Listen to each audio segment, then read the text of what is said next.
What people have to know is that my style has nothing to do with my sexuality. Because me, I've seen people ngali feminine, perfectly feminine, but atenga sexuality eri what you don't expect.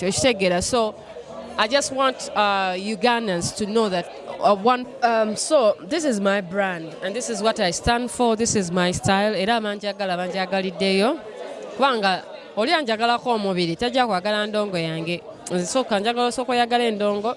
Then when you get to know me as a person, tulabe ekiddaka mu maaso. But me, I'm not going to be bagamba, yeah. You're seeing someone.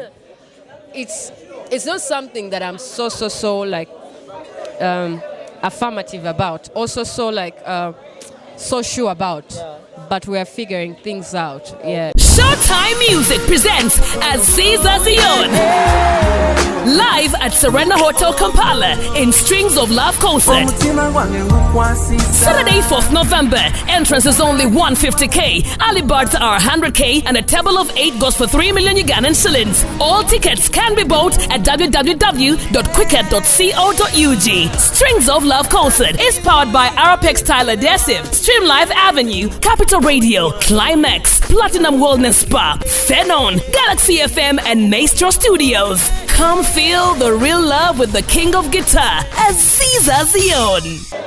Okay, abatula balungi amaya ne dobozi zejona sencho okubawo ng'ate mbaweereza ebyenjawulo ebifa mu entertainment industry.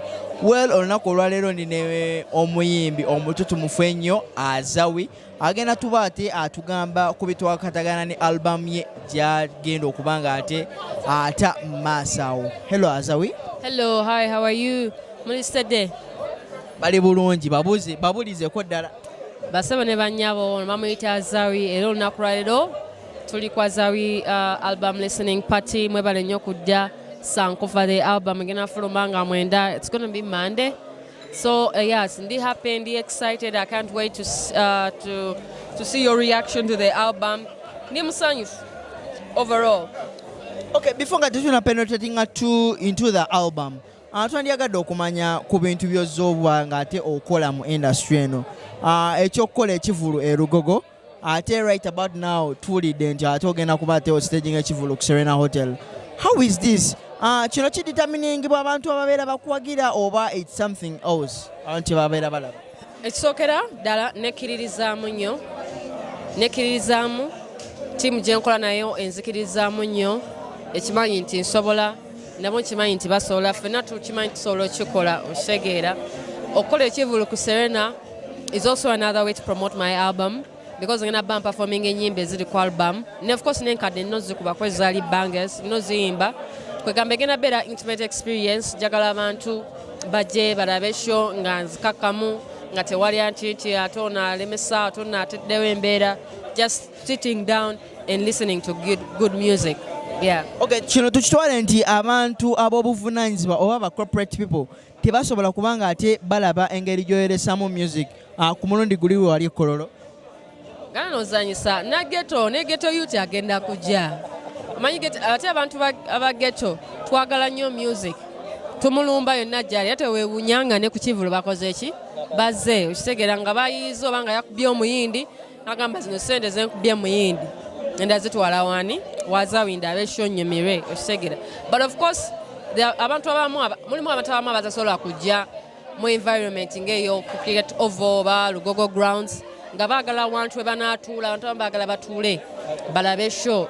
So kyetulwaki twakoze show eno omuntu atuule anywe ka Guinness alye ku mmere okitegeera ng'ebintu endongo beevuga maaso.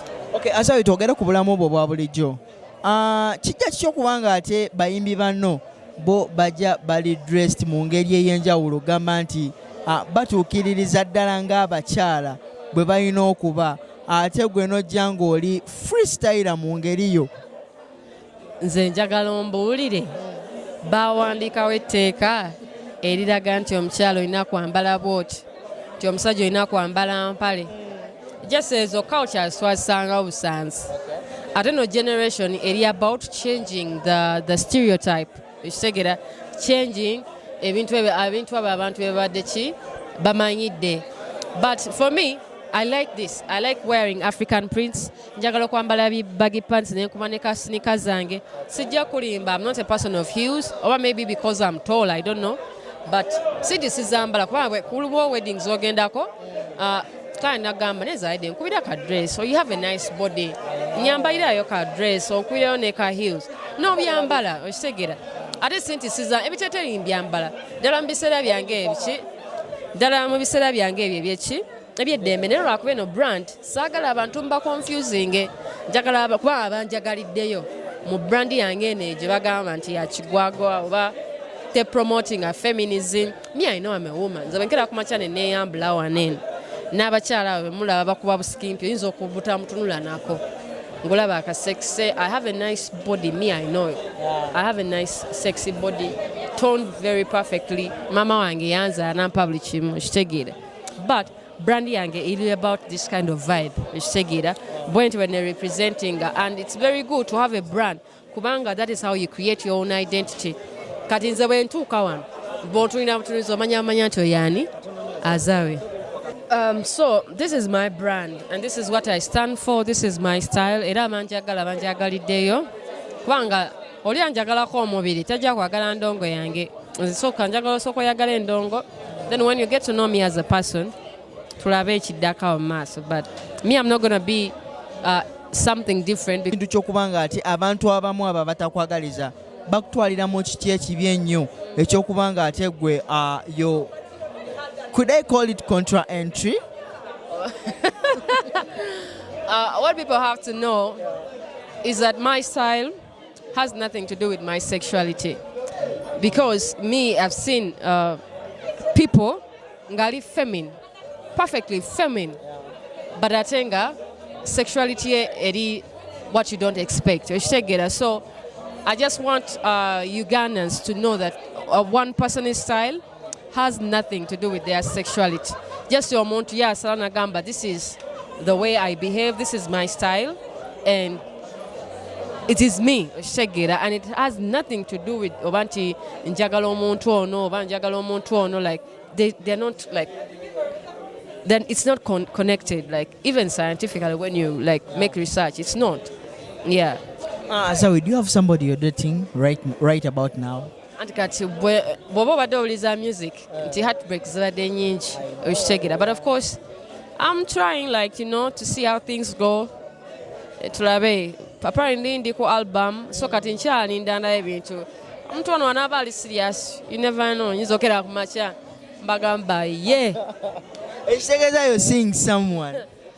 It's not something that I'm so like affirmative about, also so sure about, but we are figuring things out. Yeah. Mugendako bikwasaganya mulabe binaatambula. Mpola tulabe kinaatambula. Era kyemanyi ekyanyamba ntabeera nnyo mu media mandi ate mwamugwako dda ne mbuza ebibuzo ebyenkana. Yeah. Okay, let's talk about the album. First of all, album eno tugitumya erinnya ki? Njagala omulabi waffe amanye ate erinnya lyetuwadde album eno. Album tugitumye Sankofa. Sankofa kigambo kiva Ghana. Briefly kitegeeza nti okusobola okumanya ebiseera byo eby'omu maaso onookusooka okumanya wa gy'ova. Kubanga tosobola kumanya wa gy'olaga nga totegedde wa gy'okola ki gy'ova.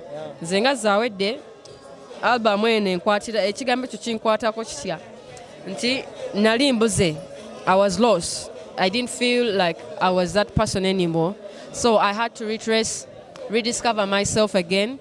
And when I did, kyanyambako okusobola okuzuuka embeera gye nalimu nga siri inspired, siri motivated, nensobola okuwandiika ennyimba ze nawandiika ku Sankofa.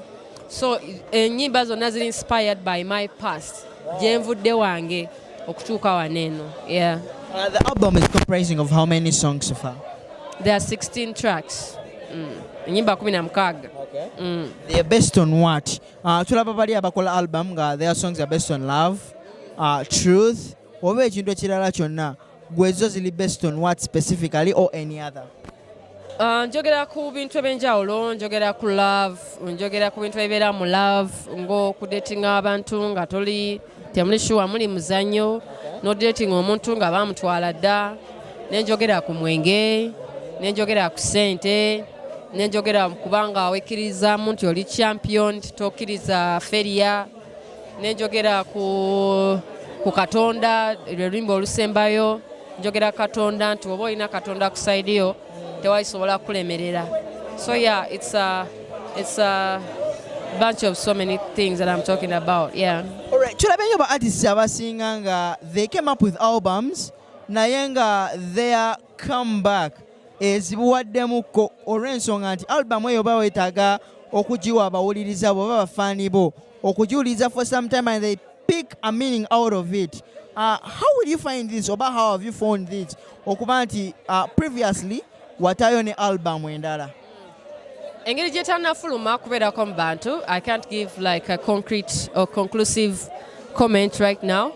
Katulinde ku 9th ne time when passinga, then I will be able to give a judgment. Okay. Yeah, but so, apparently sing. Are you on this album alone or there are some other artists who have featured it alone? Of course, ninako ba artists abalala, ninako Elijah, ninako Conscience, ninako Sauti Soul, ninako Ben Soul, Mike Kaihura. Yes. So many great artists. Okay, last but not least, nalyagadde okumanya, how do you feel when muba artists bonna abali waneno mu ggwanga you're going viral kwegamba you're approaching okubanga otuukiridde okuba an international artist kwegamba nti ne munnayuganda ali eyo tasobola kubanga ate awaayo linnya lyokuba nti gwe artist asukkulumye owaakabi mu buli kimu mu kuyimba? Just nze nkyebaliza Katonda si byangu.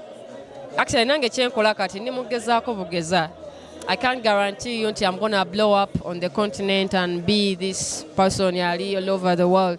But mukama wabakkiriza kibeewo mwebaza era nja kumwebaza ddala ddala ne kangezeeko wadde naalemerwa at least ko nja kubangezeeko omulala yenna wenkomye wanaakola ki wanaatandikira. Yeah.